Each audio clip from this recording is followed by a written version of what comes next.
sini saya akan menjelaskan dari pertemuan 1, 2, dan 3. Ini saya NIM C105 119 1045 Prodi Ilmu Tanah. Acara pertama, pembuatan pupuk organik dari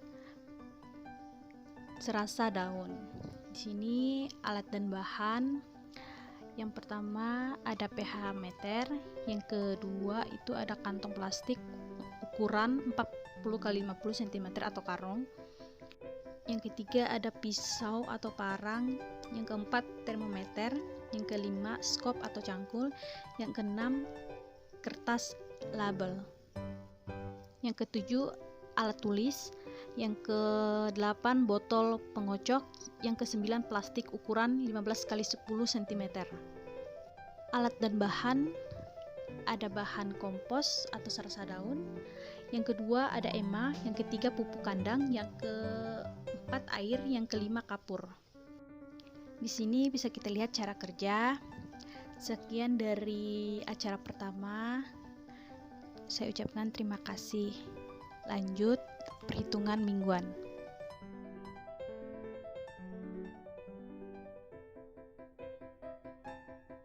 Di sini ada perhitungan mingguan pertama, lanjut.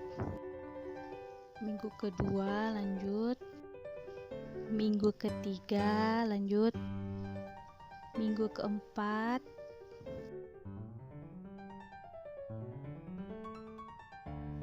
Baik, di sini kita akan memasuki acara kedua, yaitu identifikasi gejala, definisi ukur hara pada tanaman. Yang pertama ada daun srikaya. Di sini srikaya warna kekuningan hampir di seluruh bagian daun. Daun tampak mengalami nekrosis yang terletak di antara tulang-tulang daun. Di antaranya tulang daun berubah menjadi kuning dengan bercorak kecoklatan, sehingga dapat disimpulkan bahwa daun srikaya ini kekurangan magnesium atau unsur Mg. Yang kedua daun singkong. Daun singkong di sini perubahannya daun terjadi secara menyeluruh, warna hijau semakin pudar berubah menjadi hijau lebih muda, mengakibatkan sehingga dapat disimpulkan daun singkong ini kekurangan kalium atau unsur K. Yang ketiga daun kelapa. Daun tua mengalami kerusakan dan gagal membentuk klorofil sehingga tampak bercorak-corak coklat pada daun kuning, sehingga daun mengalami kekurangan magnesium atau unsur Mg. Yang keempat ada daun kunyit. Daun kunyit ini terlihat bagian yang berwarna kecoklatan seperti terbakar sehingga menjadi coklat tua dan mengerucut. Dapat disimpulkan bahwa daun kekurangan unsur hara, magnesium atau Mg. Yang ketujuh di sini ada jambu air. Maaf, di sini gambarnya kurang jelas, bisa dilihat. Di sini tuh jambu air kekurangan fosfor. Dapat dilihat bahwa daun tua menjadi kekuningan cenderung kelabu, tulangnya daun berwarna hijau agak kegelapan. Di sini ada daun nangka. Daun nangka mengalami kerusakan dan gagal membentuk klorofil sehingga nampak bercorak-corak coklat. Daun yang semula hijau akan berubah kekuningan dan pucat. Hal ini menyebabkan bahwa tanaman mengalami kekurangan magnesium atau Mg. Yang terakhir daun pisang. Daun pisang ini bisa kita lihat daun pisang tersebut mengalami kekuningan parah sehingga ujung dan daun tampak menguning. Dapat dikatakan bahwa daun tersebut kekurangan kalium atau unsur K. Baik, di sini kita akan memasuki acara ketiga, yaitu pengenalan jenis-jenis legum dan pemanfaatannya untuk kesuburan tanah. Di sini yang pertama ada putri malu. Putri malu memiliki daun menjemuk berganda dua, membentuk daun memanjang dan lengkip serta yang rincing. Batang putri malu di sini membentuk sindris memiliki duri yang garang. Dan buah di sini membentuk lektung sederhana kering tangkal, memiliki panjang 3 cm. Tingkat buah terdapat 10 sampai 20 buah dengan pangkal buah melengkap yang tertangkai. Bunga memiliki bentuk bulat seperti bola berwarna merah muda atau pink. Warna kuning pada matahari yang akan tertenggelam akan layu dan membentuk.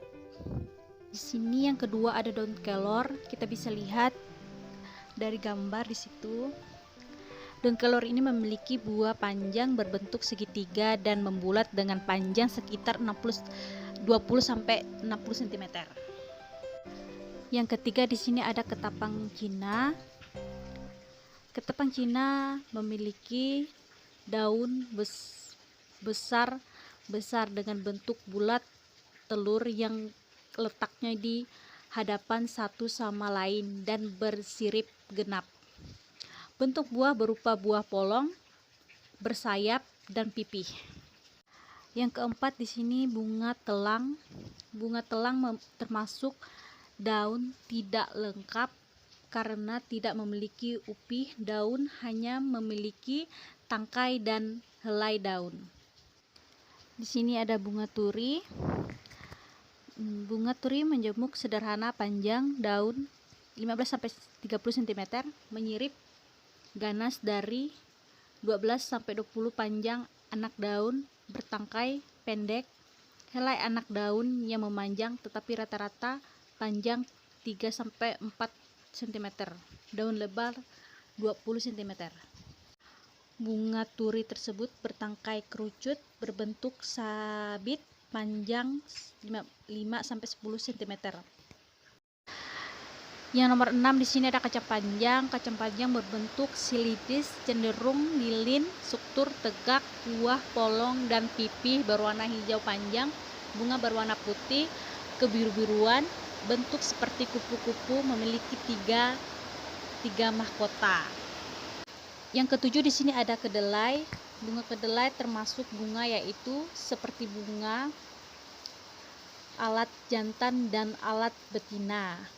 Buah kedelai berbentuk polong. Setiap tanaman mampu menghasilkan 100 sampai 250 polong. Daun merupakan daun majemuk berwarna hijau tua atau kekuningan. Yang kedelapan ada Laporo patai Cina. Tanaman ini memiliki tinggi 2 sampai 10 meter. Memiliki batang pohon yang keras dan berukuran tidak besar serta batang berbentuk silindris dan bagian ujung berambut rapat. Buahnya mirip buah petai. Yang kesembilan di sini ada setro. Setro merupakan tumbuhan termasuk memiliki batangnya sedikit berbulu, panjang batang bersekitar 1 sampai 4 meter. Daun majemuk berbentuk pudar telur. Buah berupa polong, panjangnya 4 sampai 17 cm. Yang ke-10 di sini ada sena. Daun sena merupakan semak-semak yang memiliki tinggi hingga 1,5 meter. Daunnya majemuk, bersirip genap yang terdiri dari 6 sampai 7 helai.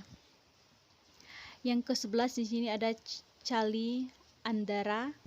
Cali andara tergolong ke dalam suku Leguminosae dan merupakan tumbuhan pada bercabang banyak dan berbunga putih atau merah. Buah di sini memiliki ciri polong berisi 3 sampai 7 butir biji-bijian. Yang ke-12 ada orok-orok.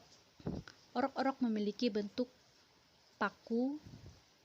Contoh anak daun berbentuk oval, bulat, terbalik. Yang ke-13 di sini ada Crollysosa lilik. Di sini warna daun memiliki tulang daunnya bersirip, warna daunnya hijau. Tanaman ini merupakan tanaman yang mempersona. Yang ke-14 di sini ada Inigofera atau SP. Daunnya berseling, biasanya bersirip, ganjil, kadang-kadang berbentuk daun tiga atau yang gal. Bunganya tersusun dalam suatu tandan. Yang kelima, Arasis spinoli. Ini merupakan tanaman legum merambat, merupakan jenis kacang hias tangkai sampai 50 cm atau tangkai, memiliki 2 daun berbentuk oval. Lebar daun berbentuk oval, lebar daun 1,5 cm dan memiliki panjang daun 1 cm. Dan bunga yang memiliki 1 sampai 2 buah biji dan biasanya digunakan sebagai tanaman penutup tanah. Sekian untuk tanaman legum. Atas perhatiannya saya ucapkan terima kasih. Memasuki pembahasan. Tanaman legum merupakan salah satu komponen fungsional ekosistem daratan. Jenis tanaman tersebut merupakan bagian dari 3 besar kelompok tanaman berbunga. Legum merupakan hasil bahan organik dalam jumlah tinggi, mencegah bahaya erosi dan meningkatkan kesuburan tanah. Kemampuan tanaman legum memfikasi nitrogen dari udara dapat meningkatkan kandungan N di dalam tanah. Legum dapat digunakan sebagai tanaman penutup tanah dan mempunyai fungsi kompresi tanah dan air serta menekan pertumbuhan gulma dan serangga hama. Budidaya campuran tanaman legum dengan tanaman pangan lainnya mempotensi untuk meningkatkan jumlah dan kualitas bahan kering. Tanaman legum sangat menentukan produktivitas dan proses sinergis yang terjadi dalam suatu asosiasi tanaman, karena legum umumnya tidak berkompetensi dalam memperoleh nitrogen. Sebaliknya, N2 yang dikasih oleh tanaman legum juga disambungkan kepada tanaman lainnya yang berada di sekitar.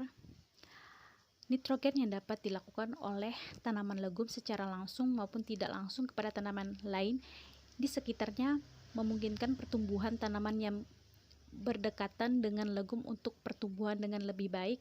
Hal ini dapat mendorong terjadinya asosiasi antara tanaman legum.